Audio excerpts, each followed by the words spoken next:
अस्सलाम वालेकुम दोस्तों। उम्मीद है आप सब खैरियत से होंगे। मैं होम्यो डॉक्टर ज़हीर। आज के प्रोग्राम का जो मौजू है वो सिफिलिस यानी आतिशिक एक जिनसी बीमारी है जो कि ख़वातीन में और मर्दों में दोनों में पैदा हो जाती है।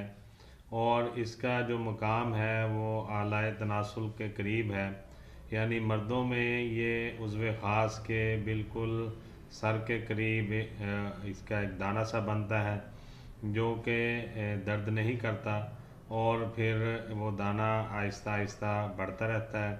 उसके अंदर पस या मवाद नहीं होता, और बल्कि उसको बहुत ज़्यादा दबाने से थोड़ा सा पानी निकलता है।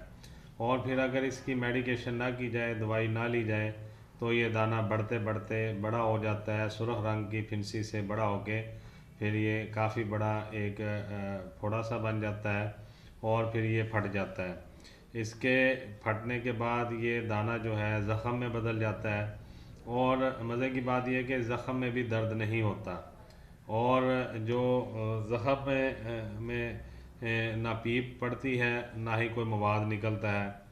और जो है ये दाना ख़वातीन में जो है उनके जो फ़र्ज है या उज़्व ख़ास है उसके करीब बाहरी किनारे पे ये दाना निकलता है, और मर्दों में ये आला तनासुल के बिल्कुल ऊपर अगले सिरे पे या बिल्कुल आखिरी सुपारी वाले हिस्से के करीब ये दाना निकलता है, और ये सुर्खी माइल फिंसी की तरह होता है। और फिर रफ्ता रफ्ता ये फिंसी बढ़कर जो है बड़ी हो जाती है और फिर फट जाती है, और इसके जो फटने से ये जो फिंसियाँ ज़ख़म में बदल जाती है, और इस ज़ख़म में भी दर्द नहीं होता, अगर होता है तो बहुत कम होता है। और फिर इस ज़ख़म से जो मवाद निकलना शुरू होता है पानी की तरह का, और वो जहाँ जहाँ लगता है और वहाँ पे भी ये दाने और फुंसियाँ बनना शुरू हो जाती हैं। और इसे जो है सफ़ेद कलर का पानी निकलता है इसमें। और अगर आप खुर्दबीन से इसका मुआयना किया जाए इस दाने का या इस ज़ख़म का, तो इसमें सिफिलिस के या आतिशिक के जो जरासीम है वो नज़र आते हैं।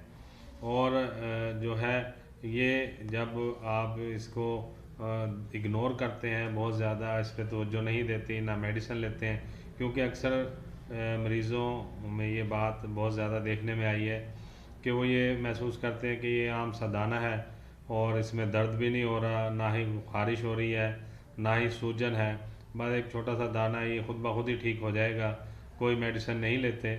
या कुछ ही दिनों में ये दाना आहिस्ता आहिस्ता बढ़ते बढ़ते फिर एक बड़ी फिंसी में तब्दील होता है। और इसकी मेन निशानी ये है कि ये सुर्ख रंग का, इसकी जो ऊपर वाला हिस्सा होता है वो रेडिश होता है, सुर्ख होता है, और दर्द नहीं करता, और ना ही इसमें ख़ारिश होती है, ना सूजन ये करता है, और ना ही इसमें से कोई मवाद वगैरह निकलता है।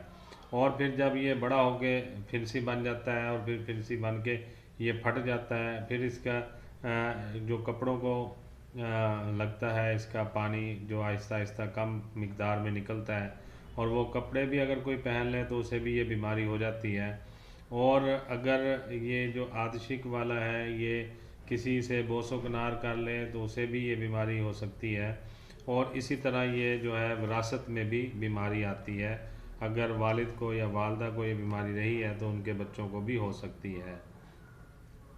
एक किस्म की ये छूती बीमारी है, और ये फैलती है बहुत तेज़ी से, तो इसलिए जिसको भी ये हो या जिसे ये दाना निकल आए, उसे चाहिए कि वो अपने कपड़ों का और अपने खाने पीने के बर्तनों का और अपना ख़ास ख्याल रखे, ताकि ये बीमारी दूसरों में मुंतकिल ना हो। और जो है इसका फ़ौरी मेडिकेशन करनी चाहिए, इसे इग्नोर नहीं करना चाहिए, और ना ही इसको ज़्यादा टाइम देना चाहिए, क्योंकि ये फिर पूरे जिस्म पे आहिस्ता आहिस्ता फैलना शुरू हो जाती है, और तमाम जिस्म पे इसके दाने और फिंसियाँ निकलना शुरू हो जाते हैं। और इसके साथ साथ फिर इसका इलाज भी जो है वो मुश्किल हो जाता है, और फिर ज़्यादा देर तक मेडिसिन लेनी पड़ती हैं, और बहुत ही ख़तरनाक कंडीशन ये इख्तियार कर जाता है। इसकी मैं आपको होम्योपैथिक में मेडिसिन बता देता हूँ। अगर किसी को ये तकलीफ़ हो, ये दाना निकले सिफिलिस का या आतिशिक का, तो फ़ौरी मेडिसिन शुरू करें इंशाअल्लाह ताला।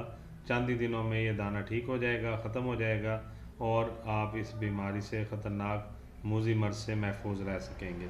इसमें 3 मेडिसिन हैं, तीनों 200 पोटेंसी में हैं और आपने दिन में 2 मरतबा इस्तेमाल करनी है, 5 कतरे सुबह और 5 कतरे रात को।